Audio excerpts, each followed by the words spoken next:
This is a time where we try and build up the fact that this is the start of a big weekend, double header time, but it's a little bit more significant than that. We've also reached the stage in the tournament where every point means you head up and down, and it could mean that dotted line. Are you in that qualification race or are you slipping down? That's why these matches will have increased significance as we go into the weekend. First up, it's two hard-hitting teams taking on each other, two brightly colored teams, red and bright pink taking each other on. It's Punjab against Rajasthan from the Wankhede Stadium. That's the first action in the afternoon. And then Kolkata are in action, desperate for points at this stage as we head into the slightly cooler climes of the evening.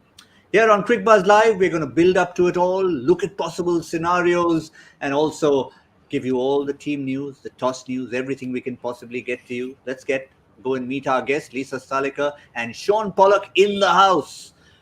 So much of a build-up to win toss, field first. 47 times it's happened. Finally, the bat first minority, Shaun, is starting to change. Mayank Agarwal is number 5 on the list. Yeah, I think the day games may be slightly different to the stats. It's so hot that you think, well, let's get the batting first. And basically the dew and any overhead conditions don't really change that much at the back end. So that probably dictates it. What's it been 3 or 4 of the decisions to bat first have happened in the day game. So I'm not as surprised with that scenario. And yeah, I'm sure they'll be wanting to get some big runs. Also, as the surfaces start to wear a little bit, they'll maybe turn in the second part of a game rather than misbehave in the first 20 overs. Yeah, Sanju Samson must be feeling a bit like Virat Kohli tends to feel. He went through a phase for India when he just couldn't win a toss. Samson has lost 10 out of 11, but he'll just be saying, listen, let us just prepare for scenario number 2 and get ready for that. Yeah, they know almost when their skipper walks out into the middle, he's going to lose. Some players, they get that feeling with their skipper and they go, right, I know exactly what we're going to do. Let's get prepared for it. I mean, it's been going well for them anyway. It's not like winning the toss would have helped. I think a lot of the occasions they batted first early on in the IPL, scored a truckload of runs thanks to Josh Buttler and put them in a very comfortable position. So I think Rajasthan are used to it. Today, it's a slightly different scenario because when we were at the stage in the tournament where bowling first was the only thing teams were doing, Rajasthan didn't mind. They were being put into bat after losing the toss, putting runs on the board and winning games. Today, they're going to have to chase and they're going to have to field for 20 overs first in the heat. They've made the one change. The one change, I think, Shaun, looks like a very positive change because they've got young blood in. Karun Nair goes out and in comes Yashasvi Jaiswal. He comes in, possibly slots in at number 3, so he won't disturb the Padikkal-Buttler combo. Yeah, that's basically back to how they started, didn't they? Except Jaiswal was at the top and Padikkal was coming at 3. I think Padikkal would have found out a little bit of pressure himself coming into this match. He's had 3 games where he hasn't contributed. He kicked on and got that nice 50. And you thought to yourself, well, that's the key. He's going to settle down. He's going to take over the spot. You would have had Jaiswal looking over his shoulder for a while, but they're going to go back to the option of having those 2 left-handers. So yeah, I'm not upset with that. I think it's a good call, and for me, it gives me a feeling that they've actually strengthened things. And also from my point of view, Yashasvi Jaiswal is the future, isn't he? Karun Nair is 30. He seems to be the dispensable one. I saw a media clip of Sangakkara kind of praising him for being dropped that game, having not even had a chance to bat, but was the great team player in the dugout. But because of his age and where he's at his cricket, I think it's important for them. And with 3 games still left, you can give a bit more time and experience to Jaiswal, who potentially down the track in a few years' time will be that player that is part of your 11 and holding a key batting position as well. Also, of course, let's remind you about retentions is something, at least in the first 10, 20 games, maybe we stressed on how many of the retained players, if any, are maybe pushing for a place in the 11. Jaiswal has been one of them, started off, and now he's back in the side. So that's as far as Rajasthan are concerned. We assume they let Padikkal and Buttler continue with the opening slot, but that's going to be in the second half of the innings. What have Punjab done? Well, Punjab didn't look like they needed to tinker too much.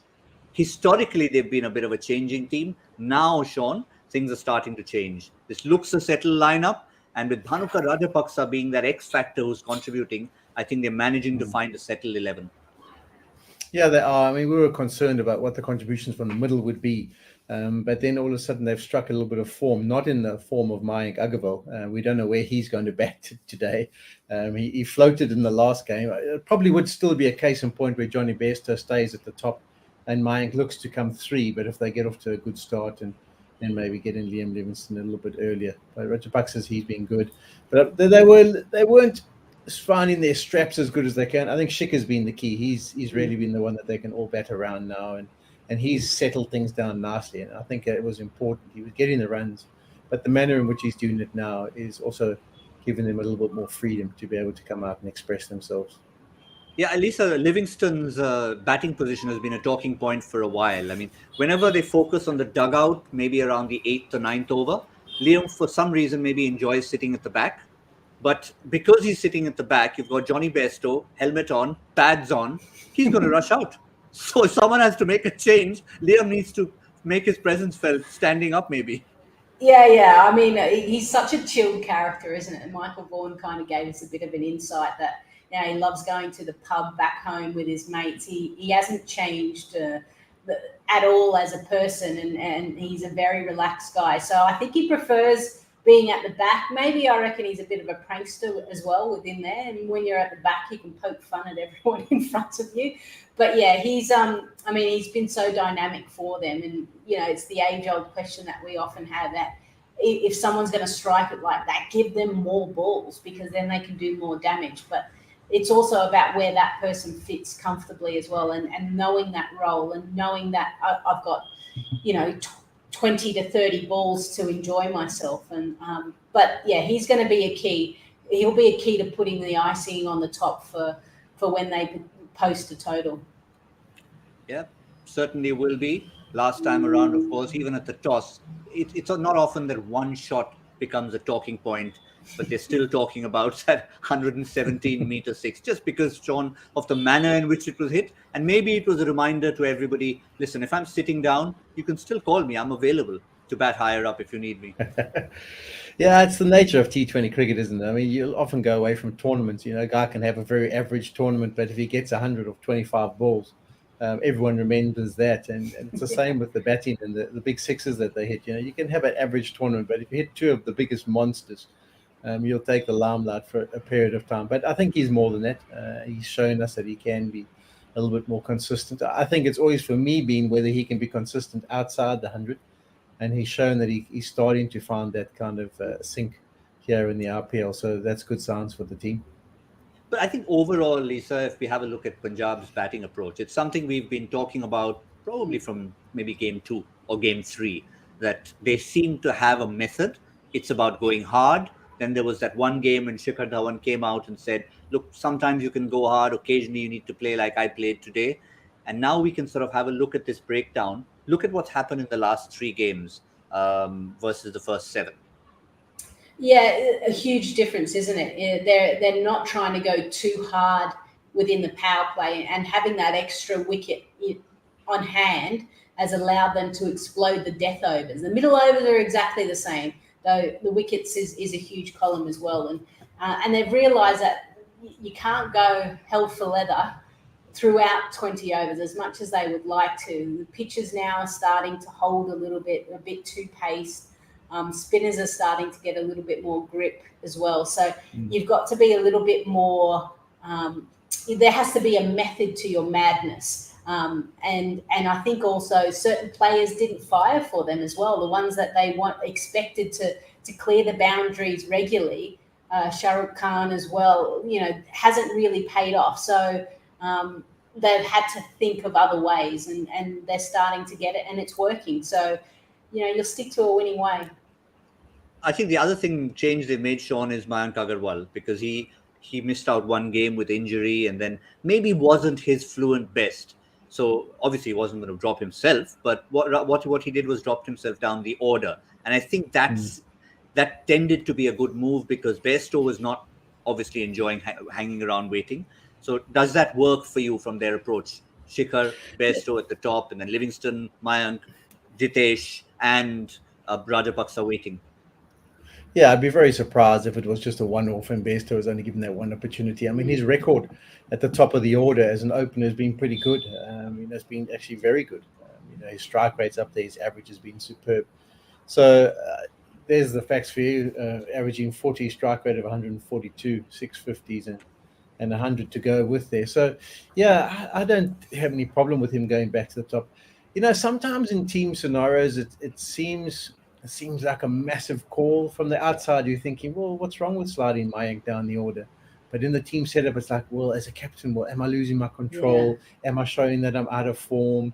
Is this sending the wrong message to the team? Does this mean I'm not backing myself? All those kind of thoughts where sometimes just simplify it and say, listen, you're not hitting it as well as you can. There's someone else who's hitting it slightly better. Let's put him above you.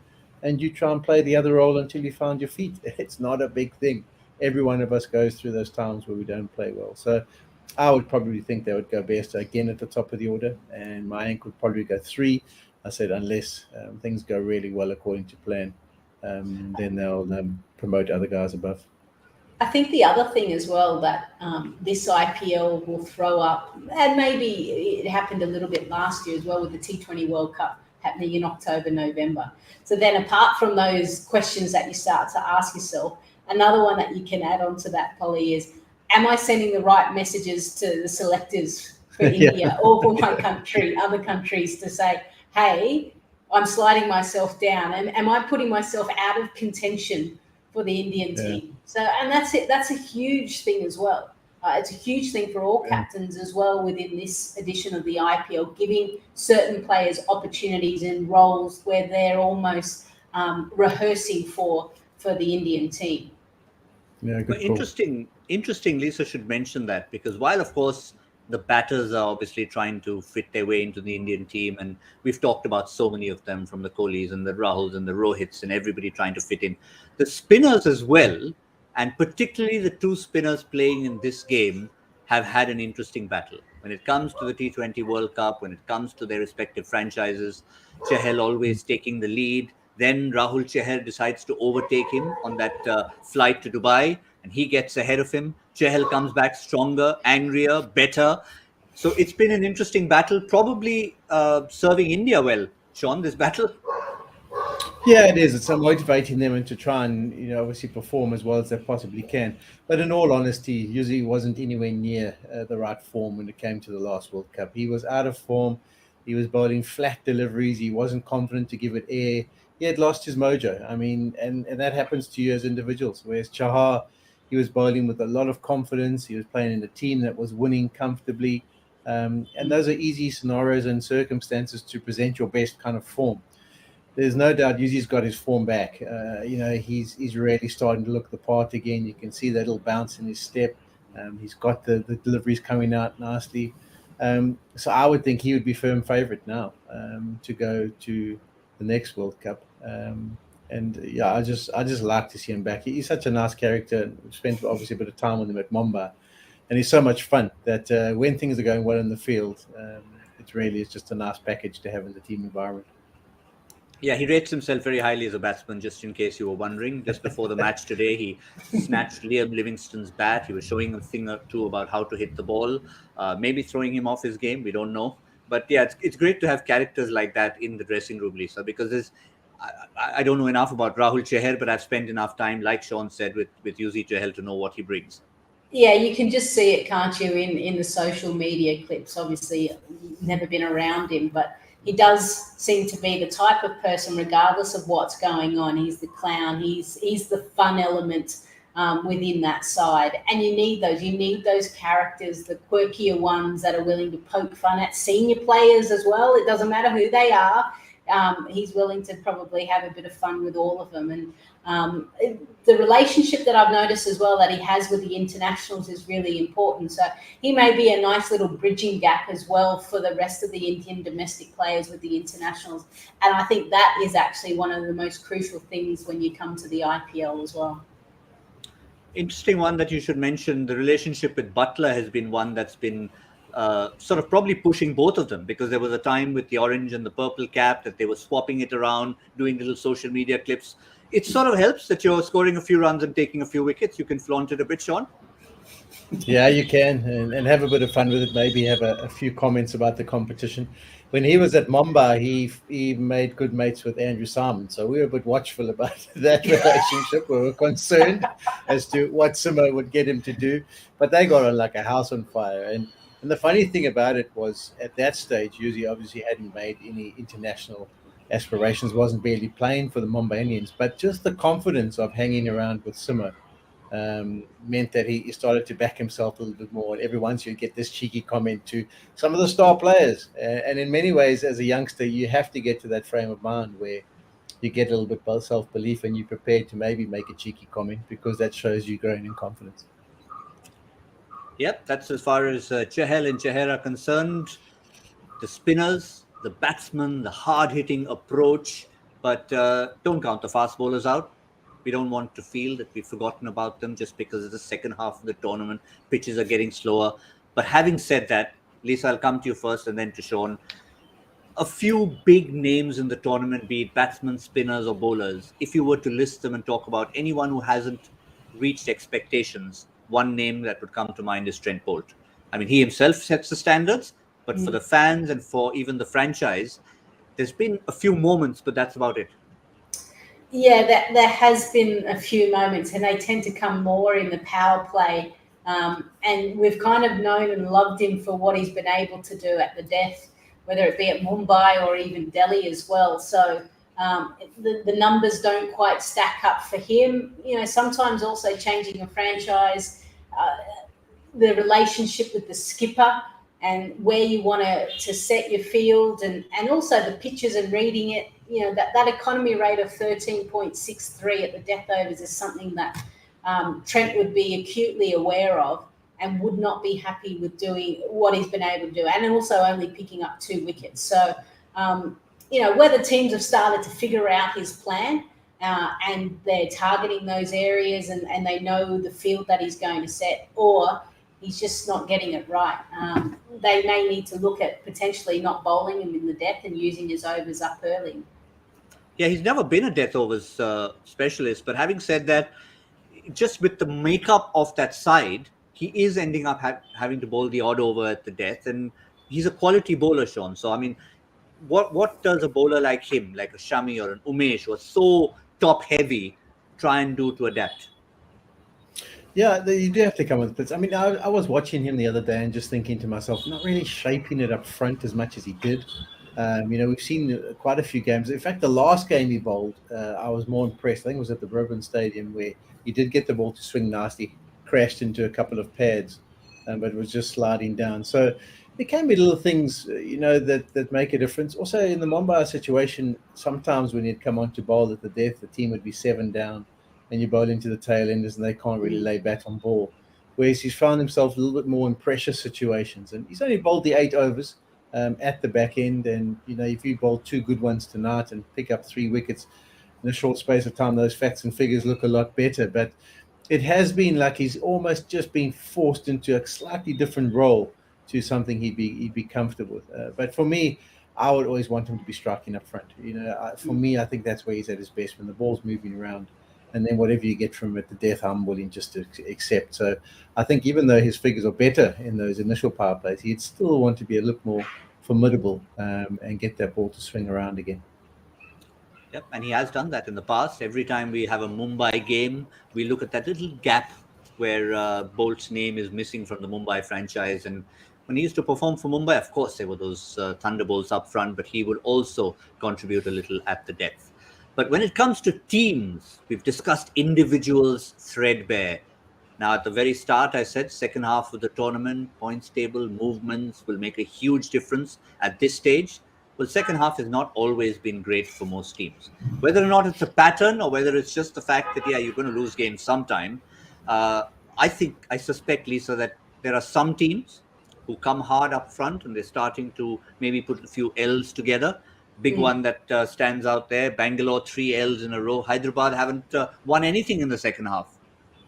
Yeah, it's getting to that stage in the tournament, isn't there, where there's a couple of niggles that start to creep in, or you're starting to be conscious of your fast bowlers and their workloads, and then also you're dealing with confidence of players. The first few games, a few players not firing, that's okay. They can wear it and they can move on. But then it starts to kind of be ingrained in that player, and there's a lot of work that needs to be done to get them back to being a confident individual. So it's that time where whoever can stand up now, and we're getting to the business end really, 2 points is really crucial for teams trying to vie for those four positions. So they've got to turn that around pretty quickly, especially Bangalore and Hyderabad. Yeah, what I would add to it is when you're in the franchise, if you lose one, acceptable. If you lose a second, it becomes, in the management's head, it becomes a little bit of a mini crisis.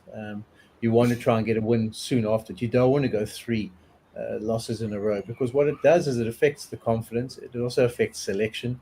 You get the owners starting to say, well, maybe it's time to make a change or give this guy an opportunity. And then you start thinking about tinkering with the team, whereas the teams that are successful in the IPL often keep a similar kind of personnel throughout. But you can't do that if you do 3 losses in a row, because then there's like, you feel like you're forced into a change. And that's not the ideal situation. But Shaun, I'll stay with you because, when you're talking about scenarios.com, chairman, managing director, we've always acknowledged that. If we have a look at the points table, and since we've built that up already, you can have a look at certain teams who were obviously sitting on that score for a while. I mean, teams like Hyderabad were on 10 points a long time ago. They're still on 10. Rajasthan have also not made a movement for a while. So let's have a look at today. Rajasthan win, they get to 14 points, but Lucknow are playing in the evening. Punjab win, they get to that group on 12 points. So, Shaun, take us through where you see it at this stage. Yeah, first of all, just look at Punjab. The scenario for them is look at the negative net run rate. So even if they win, they get onto 12, but they still don't move much up the table. So that's why for them it's the wins that is vitally important, and they have to keep stringing those together. That's why they have to turn that around. What's happened to them?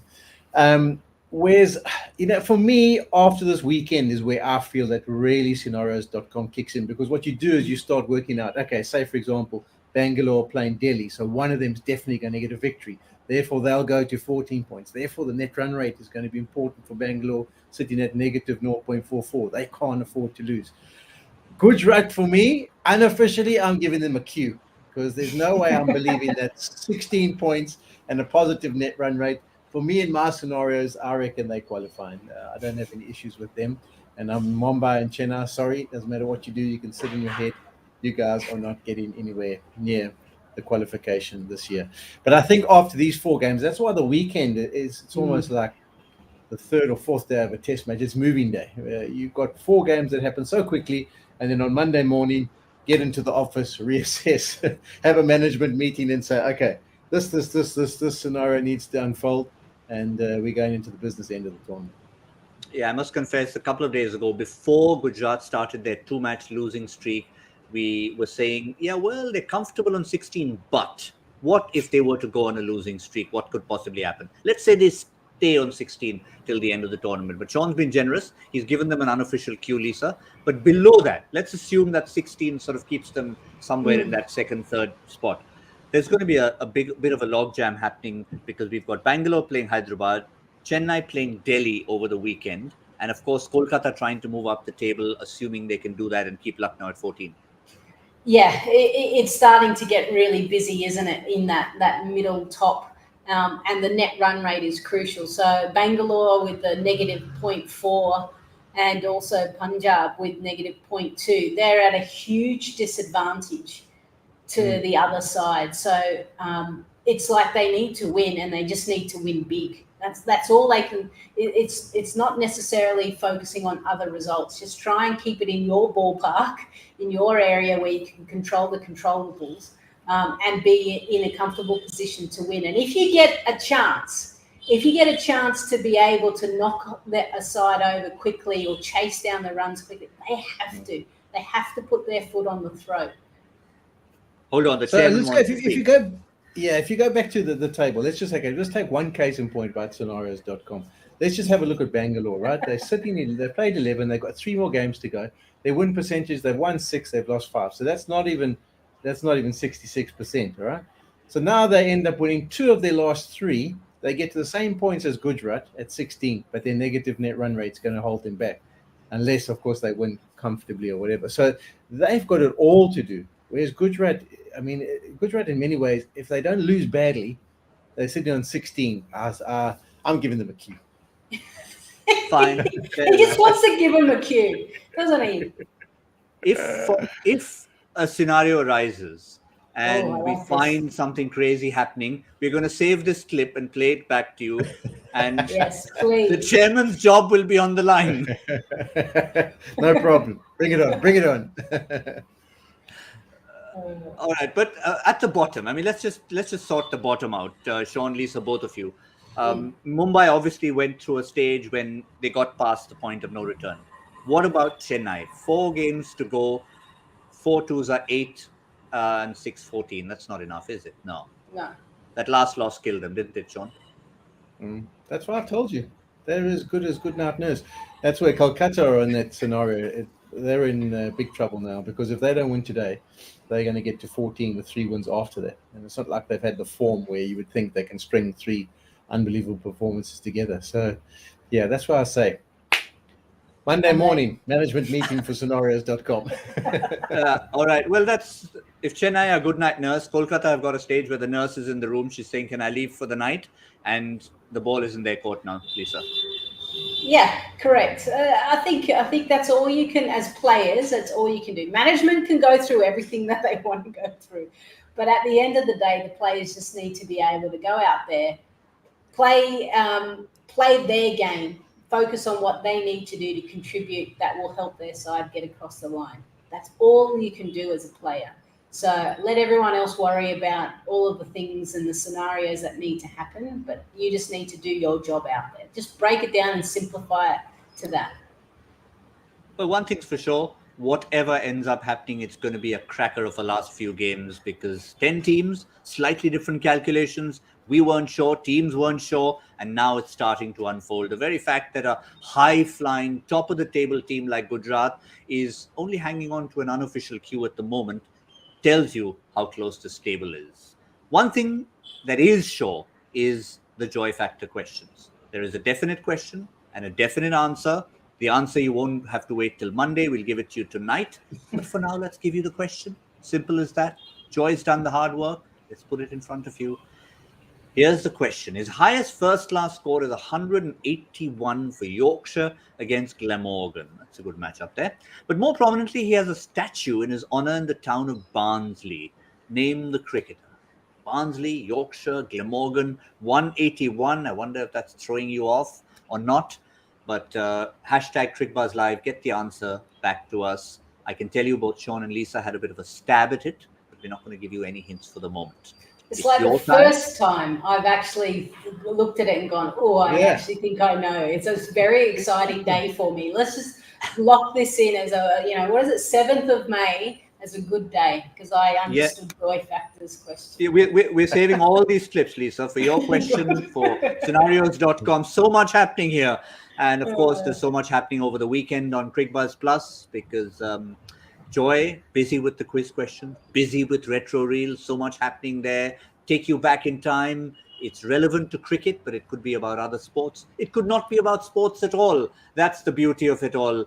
And this time, I think there's something to do with a bit of football. There's a bit of Rafael Nadal coming in there. It's beautiful. You just, if you want to figure out the mystery, get on Cricbuzz Plus, subscribe, and you will figure out all about retro reels. So much more to talk about. For now, just about enough time. In the heat of Mumbai, we don't have the heat to contend with. So with cool heads, Lisa Sthalekar, Shaun, Pollock, tell us the score for Punjab batting first against Rajasthan. Bairstow and Shikarawan opening.